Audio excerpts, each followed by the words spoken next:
पत्नी के इस दिन चूड़ियां पहनने से पति की उम्र कम हो जाती है।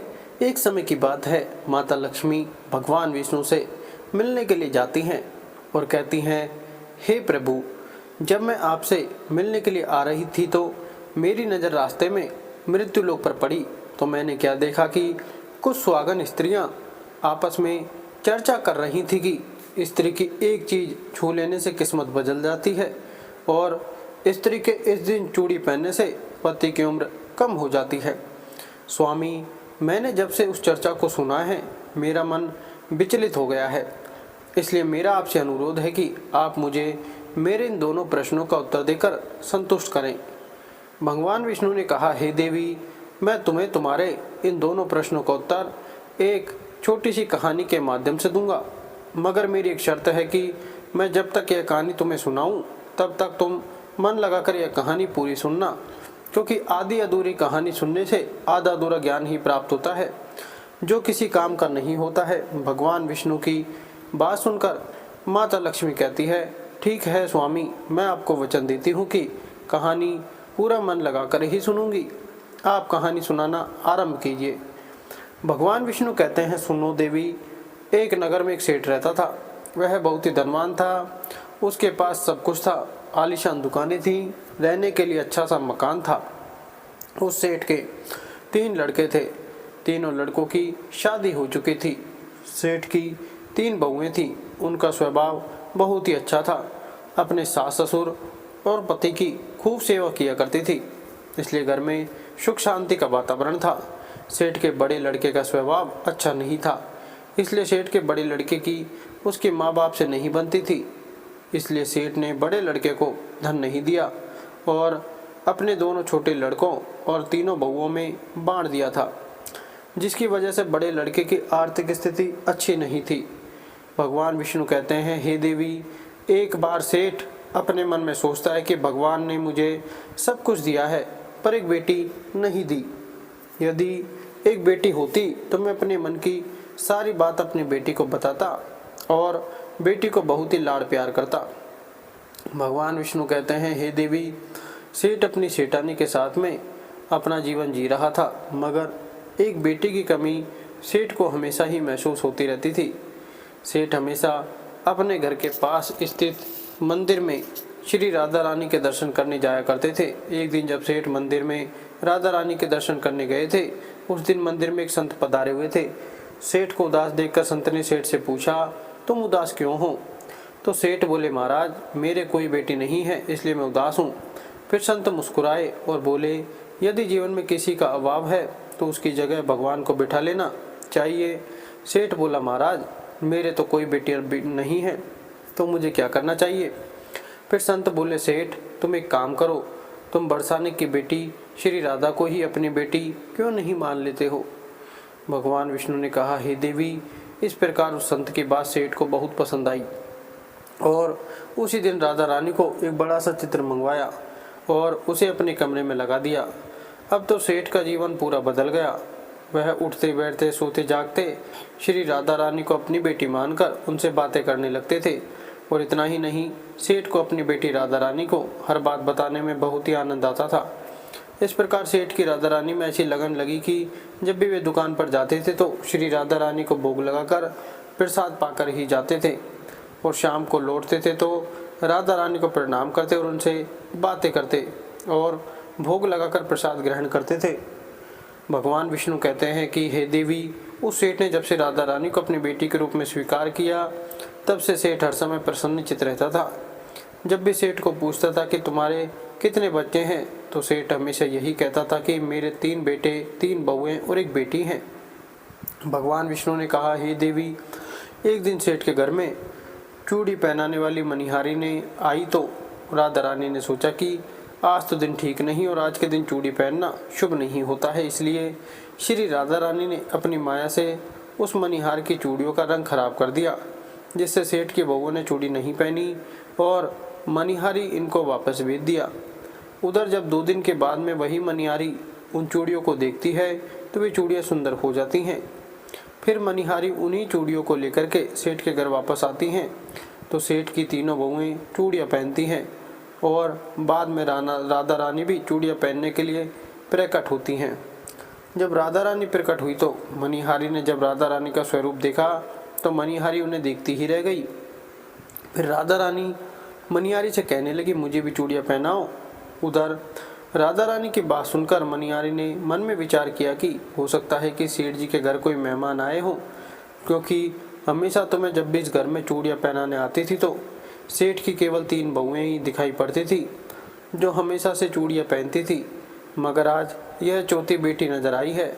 लगता है कोई मेहमान होगी। भगवान विष्णु कहते हैं कि हे देवी। फिर ऐसा सोचकर उस मणिहारी ने राधा रानी को चूड़ियाँ पहना दी। अब राधा रानी चूड़ियाँ पहन करके एक ओट में जाकर अंतर्ध्यान हो गई। सभी को चूड़ियाँ पहना करके मणिहारी हमेशा की तरह चूड़ियों का पैसा लेने के लिए सेठ जी की दुकान पर चली गई।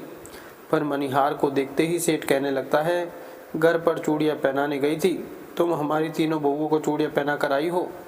यह लो तुम्हारे पैसे। मैं तुम्हें देखकर ही समझ गया कि तुम दुकान पर पैसे लेने के लिए आई हो। और फिर सेठ ने मणिहार को हर बात की तरह जितने पैसे देने थे उतने ही पैसे दे दिए। तो मणिहारी कहने लगी, सेठ जी, इस बार मैंने 3 लोगों को नहीं बल्कि 4 लोगों को चूड़ियाँ पहनाई हैं, इसलिए अब की बार मैं ज़्यादा पैसे लूँगी। भगवान विष्णु कहते हैं, हे देवी।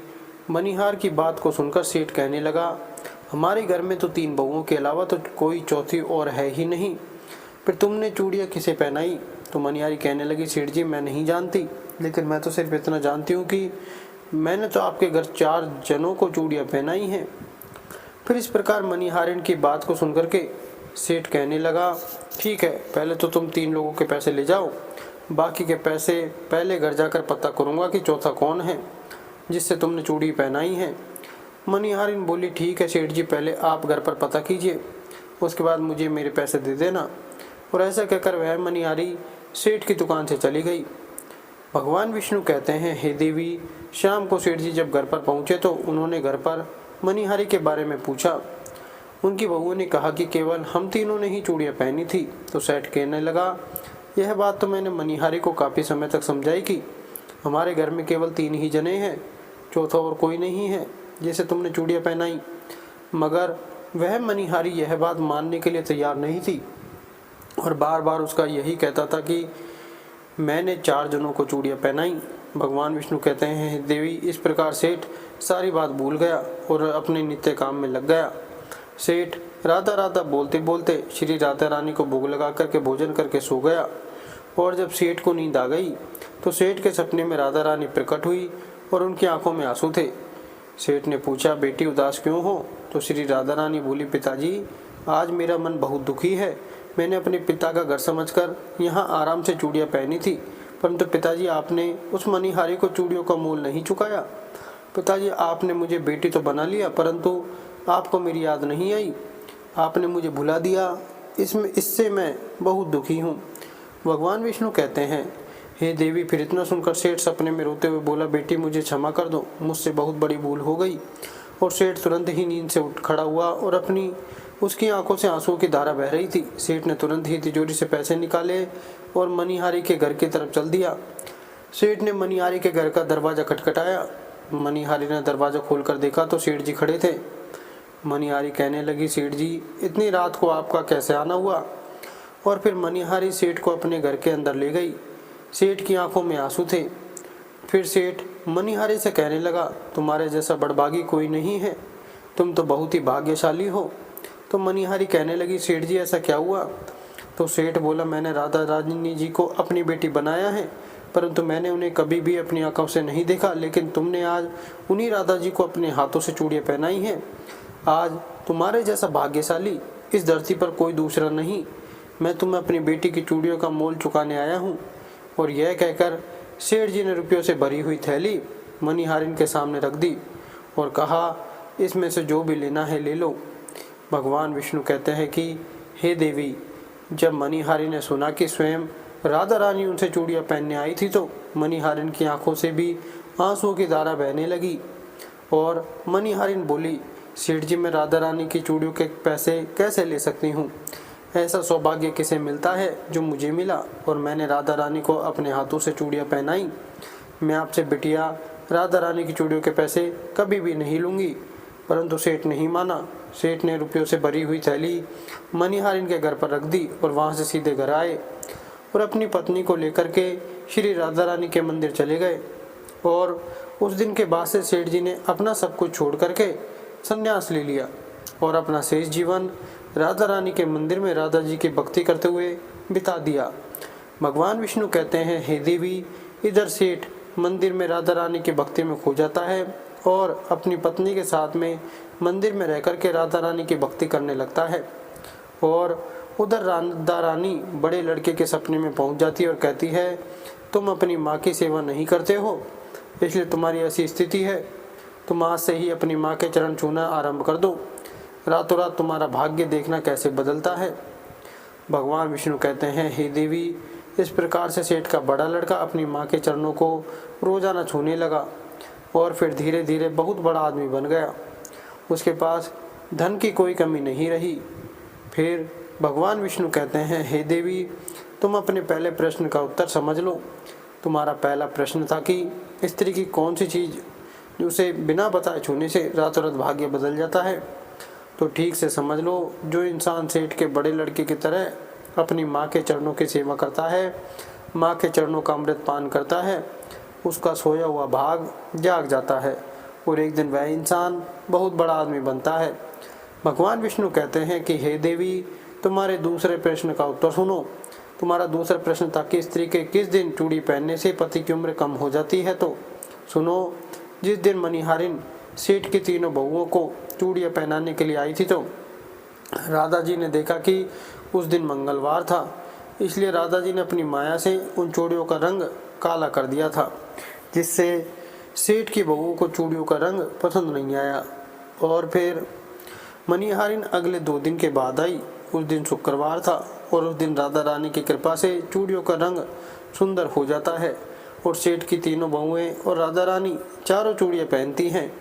इस तरह हमेशा के लिए सचेत रहने के लिए राधा रानी सेठ के बड़े लड़के की तरह सेठ की तीनों बहुओं के सपने में आती है और चूड़ी का महत्व बताते हुए कहती है कि हर सुहागिन स्त्री को चूड़ी पहनने से पहले कुछ बातों का विशेष ध्यान रखना चाहिए।